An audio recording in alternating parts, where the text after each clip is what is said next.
ఆంధ్ర రాష్ట్రంలో ఎన్నికల వాతావరణం దగ్గర పడతా ఉంది. టీడీపీ జనసేన పొత్తులో భాగంగా రాజకీయ వ్యూహాలను రచించుకుంటూ ముందుకు కొనసాగుతూ ఉన్నారు.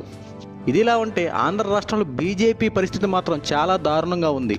ఆంధ్ర రాష్ట్రంలో కీలక బీజేపీ నాయకులు పొత్తులో గనక లేకపోతే మనకు డిపాజిట్లు కూడా రావు, ఖచ్చితంగా బీజేపీ ఓడిపోతుంది అంటూ ఆ పార్టీలోని కొంతమంది సీనియర్ నాయకులు మాట్లాడుతూ ఉన్నారు. అంతేకాకుండా బీజేపీ నాయకులు నరేంద్ర మోడీకి కూడా లేఖ రాశారు.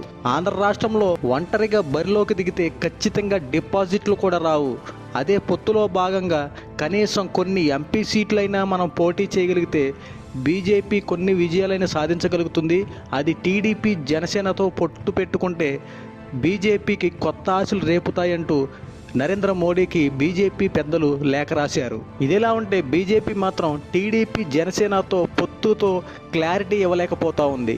ఇటు జగన్మోహన్ రెడ్డిని కూడా వదులుకోలేకపోతా ఉంది. ఏం చేయాలో అర్థం కాని పరిస్థితుల్లో బీజేపీ ఉంది. ఒకవేళ బీజేపీ మాత్రం ఒంటరిగా పోటీ చేస్తే ఖచ్చితంగా దానికి తీవ్ర పరిణామాలు ఎదుర్కోవాల్సి వస్తుంది.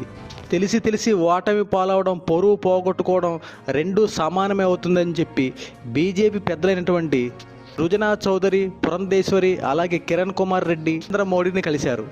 ఆంధ్ర రాష్ట్రంలో జగన్మోహన్ రెడ్డిని ప్రజలు ఎంత వ్యతిరేకిస్తున్నారో బీజేపీ పార్టీని కూడా అంతగానే వ్యతిరేకిస్తూ ఉన్నారు.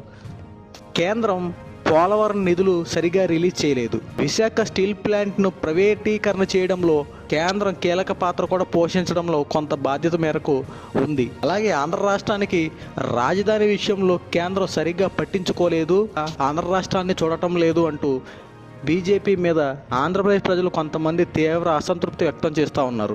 కానీ ఆంధ్ర రాష్ట్రంలో బీజేపీ పెద్దలు మాత్రం సింగిల్గా పోటీ చేస్తే మనకి డిపాజిట్లు కూడా రావు, ఖచ్చితంగా టీడీపీ జనసేన బీజేపీ మద్దతు కోరుతుంది కాబట్టి మనము కూడా టీడీపీ జనసేన పొత్తు పెట్టుకుంటే కనీసం కొన్ని ఎంపీ సీట్లలో బీజేపీని పోటీ చేసే విధంగా సీట్లు తీసుకుంటే ఖచ్చితంగా కొంతవరకైనా సరే ఆంధ్రప్రదేశ్లో మెజారిటీ సాధించి ఆంధ్రాపై పట్టు బిగిస్తూ బీజేపీ రేసులో ఉందని చెప్పుకోవడానికి కాస్త ఊరటనిస్తుందని చెప్పి బీజేపీ కీలక నాయకులు మోదీకి లేఖ రాశారు. మరి ఆంధ్ర రాష్ట్రంలో బీజేపీ కనుక ఒంటరిగా పోటీ చేస్తే వారి నాయకులు అనుకున్నట్టుగానే డిపాజిట్లు రాకుండా గల్లంత అయిపోతాయా, లేక మద్దతుతో ముందుకు కొనసాగితే గెలిచే అవకాశాలు ఉన్నాయో మీ అభిప్రాయాన్ని కామెంట్ రూపంలో తెలియజేయండి. మరిన్ని అప్డేట్స్ కోసం మన ఛానల్ సబ్స్క్రైబ్ చేసుకోండి.